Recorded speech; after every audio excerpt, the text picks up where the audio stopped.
ہر کوئی دنیا سے جاتے ہوئے اولاد یاد کرتا ہے۔ میرے باپ اچانک اللہ نے موت دی، ہارٹ اٹیک ہوا، ٹھیک ٹھاک تھے، اچانک۔ تو ایک میری بہن لاہور تھی، ایک فیصل آباد، تو میرے باپ آخر وقت تک کہتے رہے میری بیٹیاں تو بلا دو، اور میری دھیاں تو لے آؤ، اور میری دھیاں تو ملا دیو، میری بچیاں تو ملا دیو، اور یہ کہتے کہتے دنیا سے چلے گئے۔ ہر آدمی موت کے وقت یہی کچھ کرتا ہے۔ میرے نبی دنیا سے جا رہے ہیں، دنیا سے جانے کا وقت ہے، 12 ربیع الاول ہے، پیر کا دن ہے، 7 جون ہے، 11 ہجری 633 عیسوی۔ جبریل نے آ کے صبح آپ نے ساری بیگمات کو بلایا، رخصت فرمایا، ملاقات کی، بیٹے کو بلایا، کان میں کہا میں جا رہا ہوں۔ وہ رونے لگی، رو نہیں، سب سے پہلے تیری میری ملاقات ہو گئی۔ 6 ماہ بعد بیٹی بھی پہنچ گئی باپ کے پاس۔ پھر داماد کو بلایا، ان کا سر اپنی گود میں رکھا، کمر پہ ہاتھ پھیرا، دعا دی، رخصت فرمایا۔ آخر میں اپنی آنکھوں کی ٹھنڈک کو بلایا، کون؟ حسن اور حسین، کہ میری آنکھوں کی ٹھنڈک حسن اور حسین، میرے جنت کے پھول حسن اور حسین۔ یوں لیا اور ساتھ ہی آنسو ٹپ ٹپ ٹپ ٹپ ٹپ ٹپ۔ بیویوں کو جدا کیا، آنسو نہیں، بیٹی کو جدا کیا، آنسو نہیں، داماد کو جدا کیا، آنسو نہیں، جب بچوں کو جدا کرنے لگے تو یوں آنسو۔ ایک کو زہر میں تڑپتے دیکھا، ایک کا کٹا سر نیزے پہ چڑھتے دیکھا، تو آنسو رک نہیں سکے، دعا نہیں کی، ہاتھ نہیں اٹھائے، اللہ کی تقدیر کے سپرد کر دیا، اولاد کو ذبح ہونے کے لیے تیار کر لیا کہ کل میری امت اولاد کے پیچھے جھوٹ نہ بولے، رشوت نہ لے، حرام کاروبار نہ چلائے، دھوکہ نہ دے، فراڈ نہ کرے، بچوں کو کہاں سے کھلائیں، بچوں کو کہاں سے پلائیں، کہ یہ میرا حسین کا سر کٹ کے نیزے پر چڑھا ہوا ہے۔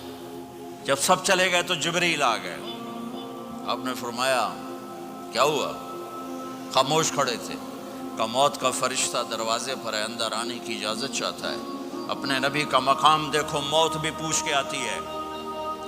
آپ نے کہا آ جائے، آپ کی اجازت پر ملک الموت اندر آئے۔ اسرائیل کا السلام علیکہ یا رسول اللہ، کہنے لگا آپ پہلی ہستی ہیں، میں سلام کر رہا ہوں، میں نے کبھی کسی کو سلام نہیں کیا۔ کہنے لگا آپ پہلی ہستی ہیں، اللہ نے فرمایا تھا پوچھ کے اندر جانا، بن پوچھے نہ جانا۔ پھر کہنے لگے آپ پہلی ہستی ہیں، اللہ نے فرمایا آنا چاہیں تو لے آنا، رہنا چاہیں تو چھوڑ کے آ جانا۔ ہاں، یہ وہ دربار رسالت ہے جہاں موت بھی پوچھ کے آتی ہے۔ آپ نے فرمایا میں اجازت دے دوں میری جان نکالو گے؟ کہ جی نکالوں گا، نکالوں۔ آپ نے یوں جبریل کو دیکھا، کیا کہتے ہو، جاؤں یا رہ جاؤں؟ جبریل نے کہا اللہ آپ کی ملاقات کے شوق میں ہیں، فیصلہ آپ کریں گے۔ ہاں یہ بات سنانا چاہتا تھا اگلی۔ آپ نے کہا اچھا جاؤ، پہلے اللہ سے پوچھ کے آؤ میرے بعد میری امت کے ساتھ کیا کرے، میرے بچوں کے ساتھ۔ یہ ساری مائیں، میرے بچے میرے بچے میرے بچے میرے بچے۔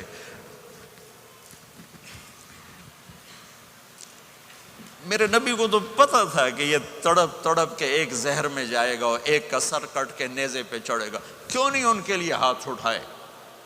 ہمارے لیے کیوں روئے کہ جاؤ اللہ سے پوچھ کے آؤ میرے بعد میری امت کے ساتھ کیا کرے گا، میں پھر جواب دوں گا۔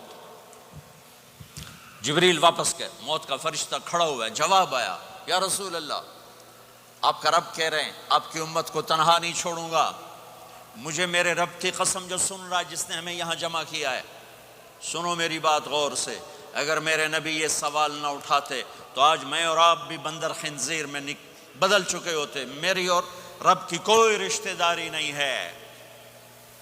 اس امت نے وہ سب کچھ کر دیا جو پہلی امتوں نے کیا، لیکن کون ہے جس نے عذابوں کو روکا ہوا؟ وہ میرے نبی کے آنسو، میرے نبی کی آہیں، میرے نبی کی دعائیں، میرے نبی کی فریادیں، میرے نبی کی تڑپ، میرے نبی کا رونا، میرے نبی کا پیٹ پہ پتھر باندھنا، اس نے روک دیا۔ کوئی نبی جاتے ہوئے امت کے لیے نہیں رویا، واحد نبی ہیں جو جاتے ہوئے امت کے لیے روئے، میری امت میری امت میری امت۔